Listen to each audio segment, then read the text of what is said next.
Hello there. Unless you've been living under a rock for the past decade, then you probably know what cryptocurrency is by now. If you don't, I'll explain it for you.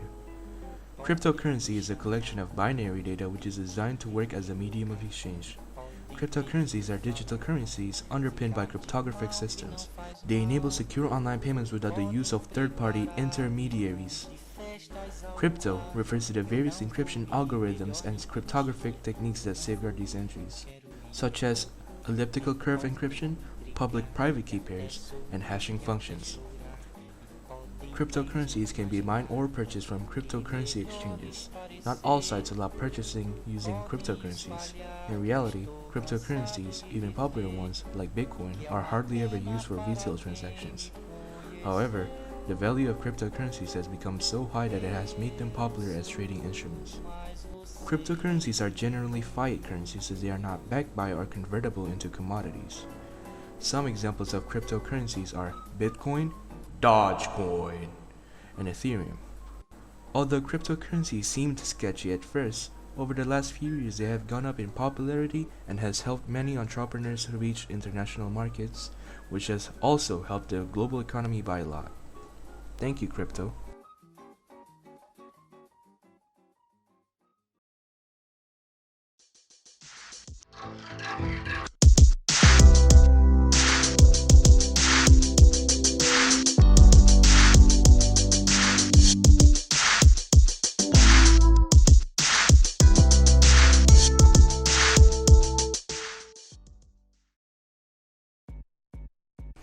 Ever since the rise of cryptocurrencies, people have thought of a new way to support modern artists in a way that involves cryptocurrencies. Hence, a creation called an NFT or a non-fungible token. NFTs are digital items that can be bought and sold using the blockchain technology, but they are not fungible, making them a different type of asset. Non-fungible more or less means that it's unique and can't be replaced with something else. For example, a Bitcoin is fungible. Trade one for another Bitcoin and you'll have exactly the same thing. A one-of-a-kind trading card, however, is non-fungible. If you traded it for another different card, you'd have something completely different. The emergence of NFTs is in the process of bringing about an artistic revolution, changing the ways in which artists can sell their art. These NFTs function as a form of crypto token connected to a digital asset, such as a song, a piece of digital art, or royalties. The advent of NFTs have created a new medium for artists and creators to showcase their creations or collections. In turn, a revolution is paving the way for artists to create and monetize their work while collectors have full transparency into the authenticity and provenance into their purchases.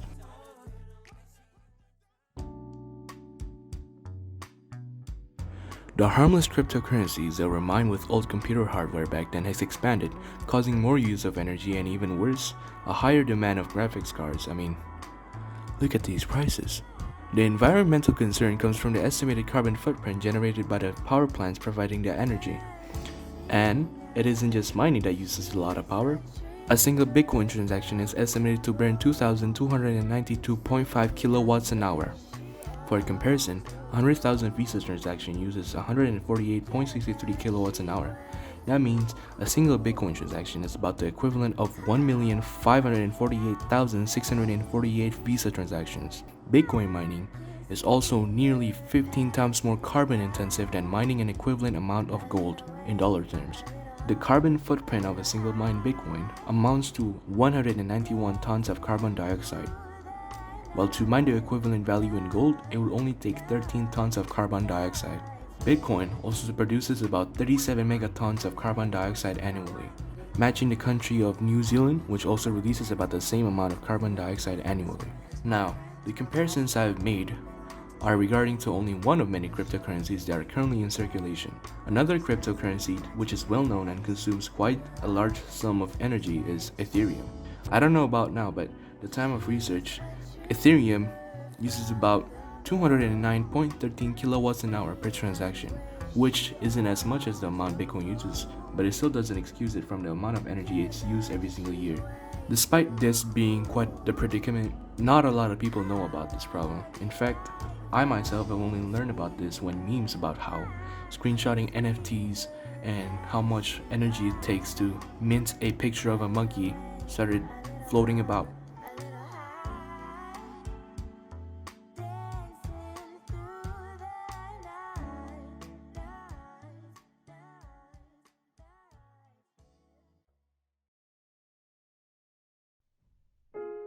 Now, why exactly am I making this video? Well, the main purpose is to spread awareness of the amount of carbon emission produced by cryptocurrencies annually, which Bitcoin and Ethereum alone produces more than countries like Sweden and Malaysia. But another reason why I made this video was for my own concern on the environment. A few days before I started working on this video, an Instagram account that is quite well known posted this. Now at first I didn't think about it until I did some research. I came across an article published the same day I saw the Instagram post, which read, "This month, January 14th, 2022, a team of scientists announced a new comprehensive study of Earth's biodiversity, which supports the idea of an ongoing human-caused sixth mass extinction. The new study includes invertebrates, a category of life often disregarded as an indicator of the health of our planet's biodiversity." At this point, after reading the article, I felt my heart sink to the bottom of my heart, does it make sense, while feeling hopeless and fearing what's to come in the near future. After getting over my existential dread and anxiety, I thought to myself, why isn't anyone talking about this, despite the post getting over 445,000 likes on Instagram? And then I realized, this is all just like that new movie, Don't Look Up. I'm basically Leonardo DiCaprio, or Timothy Chalamet, I don't know. Anyways, after stressing out for a couple of days, I thought it would be a great idea to make an awareness video about this issue. Which brings us to... Well, we can start by using renewable energy. Right now, only 39% of Bitcoin mining hardware uses renewable energy. What people should be focusing on is to make that percentage higher, or even making it 100%. But then again, talking to a crypto bro is kinda like talking to a brick wall. Well, guess what actually? Using renewable energy like wind power or solar energy is cheaper than non-renewable energy like fossil fuel, which we will run out of eventually. Another way we can reduce the carbon emission of cryptocurrency is to introduce a carbon credits or fee. Carbon credits represent the government's sanctioned ability for a company to emit a certain amount of carbon emissions into the environment. They're often securitized, meaning they can be traded to by companies that don't need to produce a lot of emissions to other companies that do. This incentivizes the company to produce less than its allotment, as well as penalizes those that go over. In the case of crypto mining companies, this might mean it purchases carbon credits from another company to help offset the amount of emissions it creates, or switches to greener energy so it can earn a profit from selling its credits. And another thing we can do, which I found out through Kyrgyzstan,